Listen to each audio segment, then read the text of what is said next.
পৃথিবীর যতই আপন হোক, যতই কাছের হোক, যতই রক্তের হোক, যতই ভালোবাসার হোক, কেউ কারো আপন না, কেউ কারো আপন না। সময় আসলে আপনরাও চোখ উল্টাইতে 2 মিনিট করে না।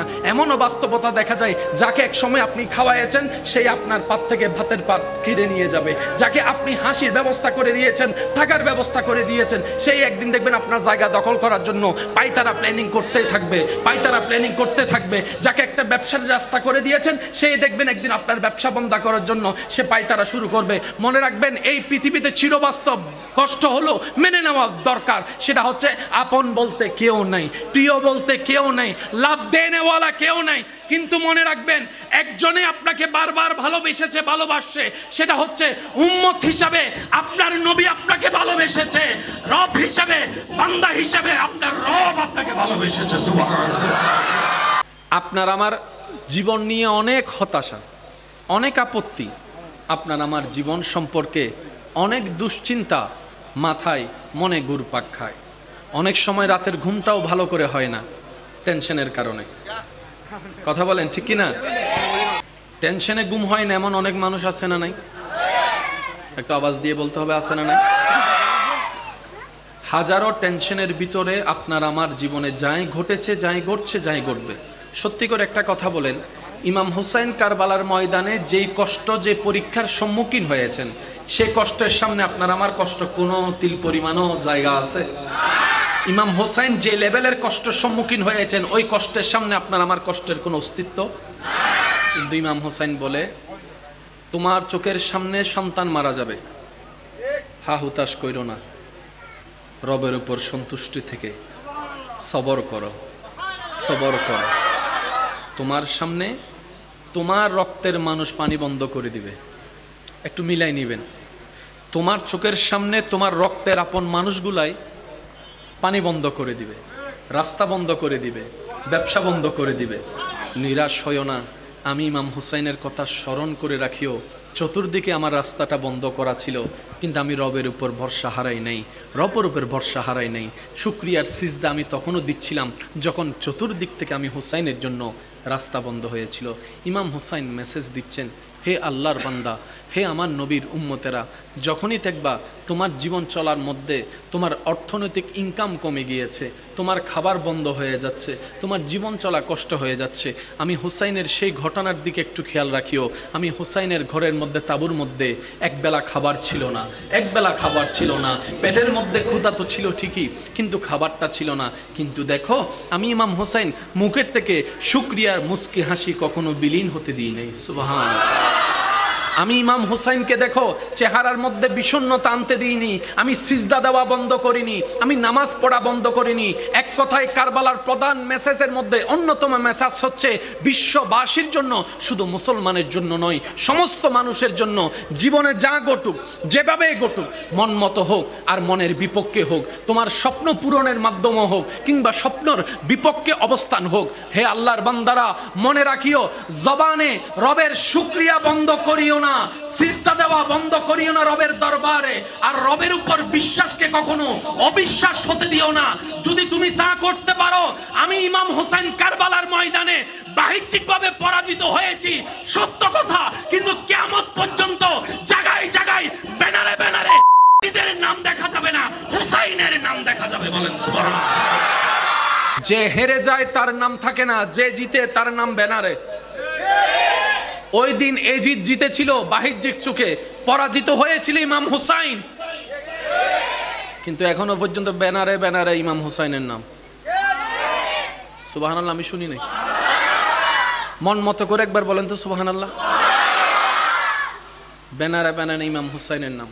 মনে রাখবেন, জয়ী দুই প্রকার, একটা বান্দার চোখে জয়ী হওয়া আর একটা আল্লাহর চোখে জয়ী হওয়া। বান্দার চোখে যদি জয়ী হন, বিভিন্ন নেম প্লেটে আপনার নাম থাকবে, আর একজনে এসে সে নেম প্লেটটারে বুঝিল না ভাই। বান্দার চোখে যদি জয়ী হন, নামটা থাকবে কিছুদিন, রবের চোখে যদি জয়ী হন, নামটা থাকবে আজীবন, জান্নাতেও থাকবে। বান্দার চোখে যদি জয়ী হন, আল্লাহর চোখে পরাজিত হয়ে আপনার নামটা থাকবে মানুষের ব্রেনে ব্রেনে। আর আপনি যদি আল্লাহর রহমতের চোখে জয়ী লাভ করেন, আপনার নামটা থাকবে মানুষের দিলে দিলে, মানুষের দিলে দিলে, মানুষের দিলে দিলে। একটু শুধু অঙ্কটা মিলানোর চেষ্টা করি। কত জয়ী মানুষের নাম তো আপনি আমি জানি, যাদেরকে চোখে চিনি, ব্রেনে চিনি, কিন্তু অন্তর থেকে তাদের জন্য জান দেওয়ার মতো সে প্রেম কারো অন্তরের মধ্যে নাই। কিন্তু দেখেন আল্লাহর ওলিদের আপনার যার নাম নিতে মন চাই, সেই রকম একজন আল্লাহর ওলির নাম নাই, যাদের সাথে আপনার আমার কোনো রক্তের সম্পর্ক নাই, কিন্তু ওনাদের নাম আসলেই অন্তর থেকে শ্রদ্ধা আসে, ভালোবাসা আসে, মহব্বত আসে। কারণ আল হুব্বু ফিল্লাহ ওয়াল বুগদু ফিল্লাহ। চিৎকার দিয়ে বলেন সুবহানাল্লাহ। যারা আল্লাহর রহমতের চোখে জিতে যায়, সবার অন্তরে তাদের প্রতি একটা ভক্তি, ভালোবাসা, শ্রদ্ধা চলে আসে। সুবহানাল্লাহ। একটু জোরে বলি। দেখে এমন অনেক মানুষ আছে যারা অজর দ্বারায় কান্না করা শুরু করে, বুক ফেটে কান্না করা শুরু করে, চোখ থেকে অনর্গল পানি পড়ে। ব্যাপারটা কি? উনি তো তখন ছিল না, কিন্তু আল্লাহ তাআলা দিলের মধ্যে ইমাম হুসাইনের এমন একটা জায়গা অঙ্কন করে দিয়েছেন, ওই মানুষটা না থাকলেও ইমাম হুসাইনের সেই ঘটনাটাকে সচক্ষে ঘটনার মতো করে উপলব্ধি করে প্রেমের মধ্যে কান্না করতে থাকে। বলেছিল হাজার ব্যস্ততার ভিতরেও নামাজের টাইমটা একটু বের করে নেবেন, ইনশাল্লাহ বলা যাবে। সবাই মিলে বলি, বসা দাঁড়া সবাই মিলে একবার বলেন ইনশাল্লাহ। অঙ্কটা একদম ক্লিয়ার। আপনি আমি আমরা স্বইচ্ছায় যদি রবের দরবারে সিজদার মাধ্যমে ঝুঁকতে পারি, নিজের সর্বোচ্চ দামি জায়গা মাথাকে, মাথার দামি সর্বোচ্চ দামি জায়গা কপাল, যদি স্বইচ্ছায় রবের দরবারে ঝুঁকাতে পারি, রবের ওয়াদা হচ্ছে, হে আমার বান্দা, তোমার এই মাথাকে আমি কখনোই মানুষের সামনে ভিক্ষার মতো করে মাথা নত করতে দিব না, বেইজ্জত হতে দিব না, অসম্মান হতে দিব না। তুমি যদি স্বইচ্ছায় তোমার মাথাকে আমি রবের দরবারে নবীর প্রেম নিয়ে ঝুঁকাতে পারো, সারা বিশ্বে আমি আল্লাহ ইজ্জতের মালিক তোমাকে এমন ইজ্জত দান করব, ঘরে বাহিরে তুমি মাথা উঁচু করে বাঁচতে পারবা, চলতে পারবা। সুবহানাল্লাহ। উপরের হাত উত্তম না নিচের হাত?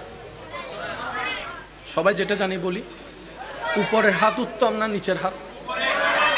উপরেরটাও বান্দার, নিচেরটাও বান্দার, কিন্তু রবের পছন্দ কোনটা? উপরেরটা।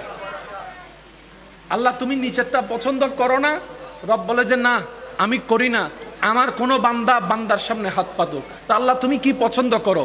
রব বলে যে আমি চাই আমার বান্দাকে কাজ করার জন্য যে দুইটা হাত দিয়েছি, দুটোটা হাতেই আমি রবের দরবারে ভিক্ষার জন্য তুলে দেখ, ভিক্ষার জন্য আমি রবের কাছে তুলে দেখ। সুবহানাল্লাহ। আমি চাই আমার বান্দা আমার কাছে ভিক্ষা করুক। রব চাই বান্দা আল্লাহর কাছে কি করুক? একটু ভিক্ষার জন্য হাত দুটো একটু তুলবেন প্লিজ, তুলেন, দুই হাত লাগান, দেখেন তো সেখানে একটা চাঁদ আছে না নাই?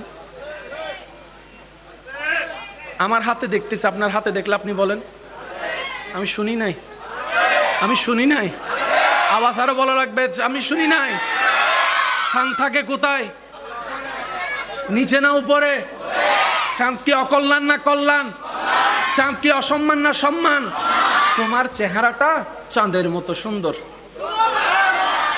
সবাই শুধু চাঁদের দিকে তাকায়। রব বলে বান্দা দুইটা ভিক্ষার হাত আমার দিকে তুলে দে, আমি আল্লাহ তোর চাওয়াও পূরণ করব, তোর হাতকে এমন ভাবে রহমত দিয়ে ভরপুর করব, সেই রহমতের হাতটা তুই মুখের মধ্যে মেখে নে, রহমত তোর চেহারায় লেগে যাবে। তোর মাথাকে আমি আল্লাহ কোথাও ঝুঁকাতে দিব না। যার দিল নবীর প্রেম নিয়ে রবের দরবারে ঝুঁকে যায়, ওয়াতু ইজ্জু মানতাশা ওয়াতু ইজ্জু মানতাশা ওয়াতু ইজ্জু মানতাশা, রব তাকে সর্ব জায়গায় ইজ্জত দান করেন। সুবহানাল্লাহ। যাক নিলাম তোর ঘরের সমস্ত দায়িত্ব আমি রব নিলাম, তোর বউয়ের দায়িত্ব আমার, তোর সন্তানের দায়িত্ব আমার, তোর ছেলে মেয়ের দায়িত্ব আমার, তোর মেয়ের বিয়ের দায়িত্ব আমার, তোর নাতি নাতনির দায়িত্ব আমার, তোর পরিবারের দায়িত্ব আমার। শুধু তাই নয়, তোর ব্যবসার প্রতি আমি রবের রহমত থাকবে, তোর চলার প্রতি আমি রবের রহমত থাকবে, তোর জ্ঞানের প্রতি আমি রবের রহমত থাকবে। তুই রাত্রেবেলা অসুস্থ হয়ে দুর্বল হয়ে ঘুমাই যাবি, সকালে উঠাই দেওয়ার দায়িত্বটাও আমি রবের, সকালে উঠাই দেওয়ার দায়িত্বটা আমি রবের।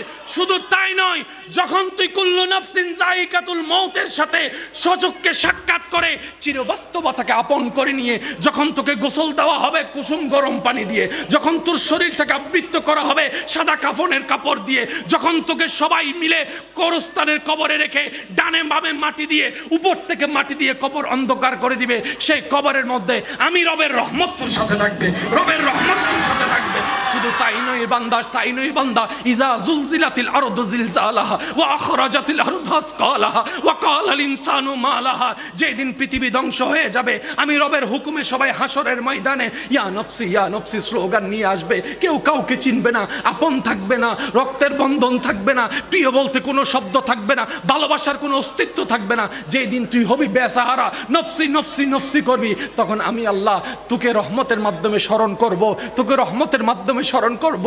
যখন শরীর সূর্যের উত্তপ্ত তাপ তোর শরীরকে জ্বালাই ফুরাই ফেলবে, আমি আল্লাহর আরশের নিচে তোর ছায়ার ব্যবস্থা করে দেব। ওই পুল সিরাত যেটা পার হওয়া সহজ নয়, যেটা কল্পনা চাইতে ভয়ঙ্কর, আমি আল্লাহ তোকে কুদরতি ব্যবস্থাপনায় চোখের পলকে পুল সিরাত তো পার করে দিবই দিব, জান্নাতে তোকে একটা ঘরের ব্যবস্থা করে দিবে। আমাদের একজন আল্লাহ আছে, আমাদের একজন রব আছে, আমাদের একজন প্রতিপালক আছে, আমাদের একজন মালিক আছে। তিনি সব কিছু দেখে, তিনি সব কিছু দেখে। আচ্ছা, তিনি সব কিছু শুনে, তিনি বান্দার ডাক শুনে, তিনি বান্দার মনের কষ্ট জানে, তিনি দিতে পারে। ওনার ভান্ডারে কোনো কমতি আছে? ওনার ভান্ডারে নাই বলতে কোনো শব্দ আছে? উনি দিতে কি কোনো কিপটামি করে? উনি দিতে কি কোনো আপন পর বিবেচনা করে? দেওয়ার ক্ষমতা আছে। বাহিরে দিতে পারে, ভিতরে দিতে পারে, পাহাড়ে দিতে পারে, সাগরে দিতে পারে, মাটির ভিতর দিতে পারে, হাসরে দিতে পারে। এমন একজন রব যার অন্তরে থাকে, তারা টেনশন কি? সেজন্য আপনার আমার হাজার কিছু থাকার পরও গুমের ওষুধকেও গুম হয় না টেনশনে। আর কারবালার ময়দানে ইমাম হুসাইন সুন্দর করে ঘুমাচ্ছেন, আনন্দের সাথে ঘুমাচ্ছেন, শান্তির সাথে ঘুমাচ্ছেন। উনি বলে আমার রব আছে, রব আছে, রব আছে। সুবহানাল্লাহ। রিজিক দেওয়ার মালিককে, খাবার দরকার খাবার দিয়েছেন কে? মানুষের খাবার দরকার দিয়েছেন কে? আল্লাহ চাচ্ছেন কি, বান্দা তোরে আমি খাবার দরকার দিয়েছি, তুই খা, সমস্যা নাই, কিন্তু খাবার আগে আমার একটু স্মরণ করিস। ফ্যাট তোর বরুক, সমস্যা নাই, কিন্তু খাবার আগে আমাকে একটু স্মরণ করিস, আর খাবার শেষে আমাকে একটু স্মরণ করিস। শুধু তোর কাজ হচ্ছে খাওয়ার আগে একবার স্মরণ করবি, খাওয়ার পর একটা স্মরণ করবি। এবার যারা ডাক্তারি চিকিৎসা নিয়ে পড়ালেখা করেন, আমার ভাইরা হয়তো আমার সাথে একমত হবেন, মানব রোগে, মানব শরীরের রোগের মেন কারখানা হচ্ছে, একটু জোরে বলেন কি? যত কিছু হয় সব পেটে। ওষুধ খান কি যায় কোথায়? জোরে বলেন না। সমস্ত অস্বাস্থ্যকর খাবার খান কি দিয়ে? যায় কোথায়? সব জামিলার মূল। সেজন্য দেখবেন কোনো ভালো খাবারও যদি সন্দেহ করে খান, খাওয়ার পরে সন্দেহ খুব মারাত্মক জিনিস। ভালো খাবারও যদি সন্দেহ করে খায়, পেটে এটা হজম হয় না। আর কোনো অস্বাস্থ্য খাবার যদি বিশ্বাস করে খাই ফেলতে পারেন, এটাই সয়ে যাবে শরীরে। একটু খেয়াল রাখবেন আমার ইমানদার ভাইয়েরা, মনোযোগ। এই খাবার পেটে যাচ্ছে, পেট থেকে রোগের সৃষ্টি।